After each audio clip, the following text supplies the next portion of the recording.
Se o jogo não consegue apresentar de forma decente e intuitiva os comandos e mecânicas básicas, é porque o game design que foi mal feito mesmo. Esse comentário que eu acabei de ler é apenas um dos inúmeros comentários que os jogadores estão fazendo sobre o Enigma do Medo. E isso é realmente algo que a gente já podia esperar, porque esse jogo estourou a bolha. Então, para vermos se essas críticas fazem sentido, vamos dar uma olhada no game design do jogo em si. Olá, eu sou Lua Lutka, indo direto ao ponto. Eu sou um desenvolvedor de jogos, eu tenho 4 jogos publicados na Steam e mais alguns outros perdidos por aí, mas além disso eu sou um estudante de game design. Eu tô tentando estudar para conseguir aprender melhorando esse aspecto. Então, vendo essas críticas ao Enigma do Medo, me deu vontade de falar um pouco sobre elas. E se você acompanha o mundo dos jogos indies, você sabe assim como eu que Enigma do Medo não é só um jogo em si, ele é praticamente um evento. Afinal de contas, teve uma campanha de divulgação massiva, mas principalmente por causa do histórico do Cellbit. Afinal de contas, é feito por um youtuber bastante popular aqui no Brasil, e acho que hoje seria mais streamer do que youtuber. De qualquer forma, ele fez um RPG de extremo sucesso que popularizou novamente o RPG aqui no Brasil. Mas isso aí você já deve saber. E pelo RPG dele ter essa audiência toda, fez com que muita gente que era fora dessa bolha de fãs de jogos de puzzle fossem lá e experimentar o jogo. E aí que pra mim mora o maior problema, que é quando o jogo é jogado por pessoas que não são exatamente público-alvo. É claro que ele tem que alcançar o máximo de pessoas possíveis com o produto em si comercial, mas ele também não pode deixar de lado a sua temática principal e as pessoas que realmente vão querer jogar esse tipo de jogo. As maiores críticas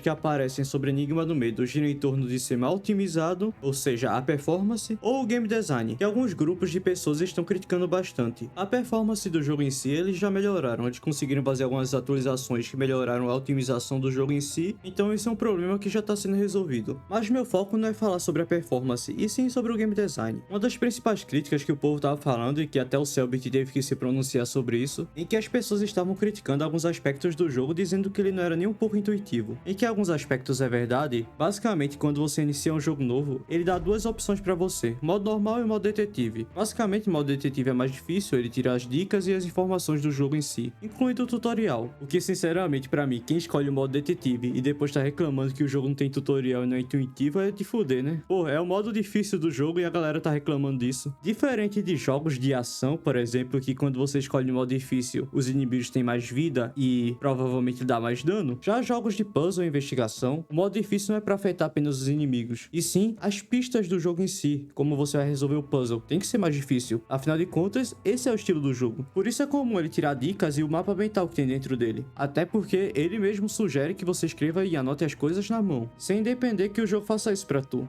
Mas sendo justo nessa parte aqui também, eu não acho que os controles do jogo, mesmo no modo normal, seja uma coisa tão simples de se aprender assim. Eu acho que o tutorial dele é muito longo, então fica muito perdido os comandos daqui pra lá, até porque aqui não é um tutorial em sequência, como normalmente os jogos são, que vai ensinando comando por comando. Aqui ele tem um espaçamento de ensinar um comando pro outro, pra não tirar a imersão do jogo em si. Mas mesmo assim é muito fácil você esquecer de algum comando do jogo em si, ou até mesmo que ele tenha essa mecânica dentro dele. Por exemplo, a mecânica de inventário que eu vi muitas pessoas reclamando. Mas pra mim isso é uma reclamação muito simplória, até porque é só você clicar ESC e clicar em controles que você vai ter todos eles na sua frente. Eu sei, não é nem um pouco imersivo, mas existe e facilita pra quem quer. Poderia ter um descobrimento melhor sobre os controles do jogo? Poderia, mas também não é esse problemaço todo que estão fazendo parecer. Talvez se eles fizessem igual ao Portal, que tem um tutorial mais intuitivo e sem tantos comandos na tela, com alguns pequenos diálogos e aqui e ali para explicar algo mais específico, mas que normalmente você consegue detectar o que tem que fazer apenas olhando, mas aí também estamos comparando com um dos melhores game design da indústria. Mas de qualquer forma, outra coisa que estavam reclamando bastante era sobre a questão intuitiva do jogo em si, qual caminho você deve seguir e tudo mais, que sinceramente é uma coisa normal em jogos de investigação, às vezes você vai ficar perdido, mas assim, né, se você seguir todas as pistas que o jogo mostrou pra você, uma hora ou outra você vai conseguir encontrar o caminho. E eu sinceramente acho bem intuitivo. Por exemplo, uma explicação que até o Cellbit teve que dar sobre uma questão de game design, em que algumas pessoas estavam criticando o jogo por dizer que não sabiam que poderiam quebrar as caixas para conseguir recursos. Uma coisa que sinceramente é bem óbvia, já que em um momento do jogo você pega um pé de cabra, logo em seguida você vai ter um combate com o inimigo que ele vai te atacar e você vai aprender a usar o pé de cabra, você vai ver que consegue bater com ele. Inclusive, logo depois de você matar ele, você vai perceber que tem caixas de madeira espalhadas pelo cenário. Há uma munição atrás de uma dessas caixas, mas você não consegue alcançá-la. O que seria a coisa mais óbvia fazer? Pegar o pé de cabra e bater nas caixas. Assim ela quebra e você consegue pegar recursos dentro da caixa e consegue passar pela passagem que ela estava bloqueando. Uma coisa que logo em seguida você vai utilizar para para conseguir passar em uma porta que estava sendo barrada por madeiras. E isso é uma coisa bem fácil de se perceber. O que me faz pensar se essas pessoas realmente jogaram algum jogo antes de jogar Enigma do Medo ou não, porque quebrar caixas depois que você encontra um pé de cabra é algo que é bem comum, sinceramente, em jogos. Só de cabeça aqui eu já consigo lembrar de Resident Evil 4 e Half-Life. E olha que já faz muito tempo que lançou Half-Life. Eu não sei, eu acho que às vezes as pessoas precisam que pinte com tinta amarela tudo que elas precisam fazer. Ou que seja igual aos jogos da Ubisoft que tem um seto no mapa dizendo o que você vai ter que fazer agora. E às vezes até aparece escrito na tela. Só que aqui é um jogo de investigação, qual seria a graça, né? E eu sei que vai ter gente dizendo aí nos comentários que The Witness, Portal ou Myst tem puzzles bem mais difíceis do que o próprio Enigma do Medo e que são bem mais intuitivos. E eu vou falar, é verdade, esses três jogos são bem mais intuitivos e tem puzzles bem mais complexos. Só que por esses três jogos serem games maravilhosos de puzzle, não significa que Enigma do Medo é um jogo pior por causa disso. Os diálogos é expositivo na hora que precisa ser expositivo, para não ficar enrolando o jogador para aprender uma mecânica, mas eles também agregam bastante na história. Além disso, ele também tem algumas práticas bem comuns de game design e eu acho muito bem feito. Eu não zerei o jogo ainda quando eu tô gravando esse vídeo aqui, mas eu já consegui fazer um progresso nele, eu acho que eu joguei umas 3 ou 4 horas, e é um jogo muito bem feito. Por isso eu acho que o problema aqui não é só esses comentários infundados de pessoas que eu acho que nunca jogaram algum jogo na vida, ou simplesmente não jogaram Enigma do Medo, mas por outro fator também. Eu acho que como o jogo é bem recente, e tem poucos tutoriais e materiais na internet explicando como fazer o passo a passo para passar de puzzles, as pessoas ficam perdidas, não conseguem passar do jogo e desistem. Aí falam que o jogo é ruim. O que você pode até achar que não, mas realmente muitas pessoas, e quando jogam até jogos de puzzle, vão procurar a solução na internet. O que realmente é estranho você procurar a resolução de um puzzle na internet e o jogo focado nisso, né? Até porque a graça do jogo seria essa. Se você não quer fazer o puzzle, não joga o jogo. Mas eu sei como é. Às vezes você fica muito tempo preso em um puzzle, aí você tem que procurar na internet porque quer passar do jogo e progredir nele. Quando eu tava jogando Resident Evil 4, tinha um puzzle sobre colocar algumas joias no lugar certo, e eu não estava com muito saco pra fazer puzzle. Eu só queria ter dinheiro pra comprar bala pra minha Magnum e ficar estourando a cabeça dos ganados. Então eu tentei um pouco de tempo, não tava conseguindo passar, procurei a resolução na internet e completei o puzzle. Ganhei dinheiro, comprei minha munição e estourei a cabeça de ganados. Eu sei que aqui é um exemplo um pouco diferente, até porque Resident Evil 4 não é focado nos puzzles em si. Se fosse um ou dois, eu até diria que sim. Já o 4 é mais focado no tiroteio mesmo. E era um puzzle opcional de qualquer forma.